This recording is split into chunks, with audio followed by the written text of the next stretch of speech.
Ao caminhar pelo deserto deste mundo, cheguei a determinado lugar onde havia uma cova. Lá deitei-me para dormir e enquanto dormia tive um sonho. Sonhei e eis que vi um homem vestido de trapos, em pé em certo local, de costas para a sua casa, um livro na mão e um grande fardo sobre as costas. Olhei e vi-o abrir o livro e ler. E enquanto lia, chorava e tremia. O que devo fazer? Nessa situação, foi para casa e conteve-se o quanto pôde para que sua esposa e filhos não percebessem a angústia que o dominava. Mas não conseguiu ficar em silêncio por muito tempo, pois sua aflição só aumentava. Então, finalmente, abriu sua mente para a esposa e os filhos, e assim dirigiu-se a eles. Minha querida esposa, disse ele, e vocês, filhos da minha carne, eu, seu caro amigo, estou atormentado por um fardo que me preocupa, pois sei que nossa cidade será destruída pelo fogo dos céus. Uma queda terrível trará a ruína a mim, a ti, minha esposa, e a vós, meus doces filhos, exceto, o que ainda não vejo, se encontrarmos alguma maneira de escapar e nos salvarmos. Ao ouvir essas palavras, a mulher e os filhos foram tomados por triste espanto. Não porque houvessem acreditado que o que escutaram fosse verdade, mas porque pensaram que ele havia sido dominado pela loucura. Assim, como a noite chegava, com toda a pressa eles o levaram para a cama, esperando que o sono pudesse acalmar sua cabeça. A noite, porém, foi tão difícil para ele quanto o dia havia sido. Em vez de dormir, ele passou a madrugada entre suspiros e lágrimas. Então, quando chegou a manhã, seus familiares o procuraram para saber como ele estava. E o pai lhes respondeu que havia piorado. E repetiu o que havia dito antes, mas a esposa e os filhos endureceram. Tentaram recobrar sua razão tratando-a de forma áspera e grosseira. Ora o ridicularizavam, ora o repreendiam e por vezes simplesmente o ignoravam. Por isso ele passou a se retirar com mais frequência a seu quarto para orar, cheio de piedade pelos seus e buscando consolar seu próprio sofrimento. Também caminhava solitário pelos campos, às vezes lendo e às vezes orando. E assim passou o tempo por alguns dias. Então, em meu sonho, vi-o andando pelos campos, lendo seu livro muito angustiado. E enquanto lia, irrompeu em lágrimas como antes balbuciando. O que devo fazer para ser salvo? Vi também que olhava para frente e para trás, como se estivesse fugindo. Mesmo assim, ele parou, porque conforme percebi, não sabia o caminho a seguir. Olhei de novo e vi um homem chamado Evangelista, que dele se aproximou e perguntou, por que choras? Senhor, respondeu ele, percebo pelo livro que tenho em mãos que estou condenado a morrer, e então a ser julgado. Contudo, não estou disposto a enfrentar a morte, tampouco vejo-me capaz de ser absolvido. Por que não estás disposto a morrer? Perguntou o evangelista, já que esta vida é repleta de males? Porque temo que este fardo que está sobre as minhas costas me afundará mais que meu próprio túmulo, levando-me a cair em Tofete. E, Senhor, se não quero ir para a prisão, temo ser julgado e então executado. Tais pensamentos me desesperam até as lágrimas. Então, disse o evangelista, se estás nesse estado, por que ainda estás parado? E o homem respondeu, porque não sei aonde ir. Então o evangelista lhe entregou um pergaminho onde se lia, foge da ira futura. O homem leu aquelas palavras e, olhando o evangelista com atenção, indagou, para onde eu devo fugir? O evangelista apontou para um campo muito extenso. Vês aquela porta estreita? Não, respondeu o homem.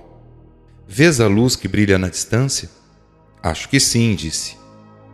Então, instruiu o evangelista, não perde de vista essa luz e segue diretamente em sua direção até ver a porta estreita. Bate e te será dito o que fazer. Daí vi no meu sonho o homem começar a correr. Não se afastou muito de sua casa, mas sua esposa e seus filhos perceberam que se ia e começaram a chorar, suplicando para que voltasse. Contudo, o homem colocou os dedos nos ouvidos e continuou correndo, chorando e gritando, vida, vida, vida eterna. E sem olhar para trás, fugiu rumo ao meio do campo. Os vizinhos também saíram de suas casas para observar a fuga. Alguns zombaram dele, outros fizeram ameaças e alguns gritaram pedindo que voltasse. E entre os vizinhos havia 2 que decidiram trazê-lo de volta à força. O nome de um era Obstinado e o do outro Inconstante. O homem havia se distanciado deles, mas os dois estavam resolvidos a buscá-lo. Assim fazendo, logo o alcançaram, e o homem lhes perguntou: Vizinhos, por que vieram atrás de mim? Para convencer-te a voltar conosco, disseram. Isso não pode ser, de modo algum, replicou o homem. Vós viveis na cidade da destruição, o lugar onde também eu nasci. Se lá morrerdes, afundareis na terra abaixo de vosso túmulo, e caireis no lugar onde ardem fogo e enxofre. Regozijai-vos, bons vizinhos, e vinde comigo. O quê? Surpreendeu-se obstinado. E deixar os amigos e o conforto para trás? Sim, respondeu o cristão, pois esse era o seu nome, porque aquilo que abandonas não se compara nem um pouco àquilo que aproveitarei. E se estiverdes comprometidos a me acompanhar, encontrareis as mesmas coisas que procuro, pois lá onde vou há o bastante de sobra. Vinde confirmai minhas palavras. Mas o que é isso que procuras, que te obriga a deixar todo mundo para trás a fim de ser encontrado? Indagou o obstinado. Procuro uma herança incorruptível, imaculada e que não desvaneça. Uma herança que está guardada no céu, segura, que será concedida no momento certo àqueles que a buscam com diligência. Lede isto, se desejardes, no meu livro. Besteira, retrucou o obstinado. Afasta este livro daqui. Vais voltar conosco ou não? Não, não vou, respondeu o cristão, porque coloquei minha mão no arado. Vem então, meu vizinho inconstante. Voltemos para casa sem ele. Esses tolos enlouquecidos, quando metem uma coisa na cabeça, julgam-se mais sábios que 7 homens de bom juízo. Não o ofenda, opôs-se inconstante. Se o que o bom cristão diz for verdade, as coisas que ele busca são melhores que as nossas, e meu coração se inclina a seguir o nosso vizinho. O quê? Mais um tolo. Ouve o que digo e volta comigo. Quem sabe aonde um maluco como este te levaria? Sê razoável e volta. Não, disse o cristão. Vem comigo, inconstante. Todas as coisas sobre as quais falei e muito mais esperam por ti. Se não acreditas em mim, lê aqui neste livro. Tudo o que aqui está escrito é confirmado pelo sangue do próprio autor. Bem, vizinho obstinado, disse inconstante, tenho a intenção de acompanhar esse bom homem e tentar a sorte com ele. Mas, meu companheiro, conheces o caminho para esse lugar? Fui informado por um homem cujo nome é Evangelista para ir até uma porta estreita que está ali adiante, onde devemos receber instruções sobre o caminho, respondeu o cristão. Vem então, bom vizinho, sigamos nosso caminho, disse inconstante, e os dois puseram-se a andar. E eu voltarei para o meu lugar, falou obstinado. Não acompanharei pessoas tão perdidas e iludidas. Assim, em meu sonho, vi obstinado voltando e cristão e inconstante conversando enquanto caminhavam através da planície. Assim falavam. Vem, vizinho inconstante, estou feliz por vires comigo. Se obstinado conhecesse os poderes e os terrores invisíveis que conheci, não nos teria dado as costas. Vizinho cristão, fala então sobre as coisas que estamos buscando e a que distância estão. Eu as concebo em minha mente, mas é difícil falar sobre elas. As coisas de Deus são indescritíveis.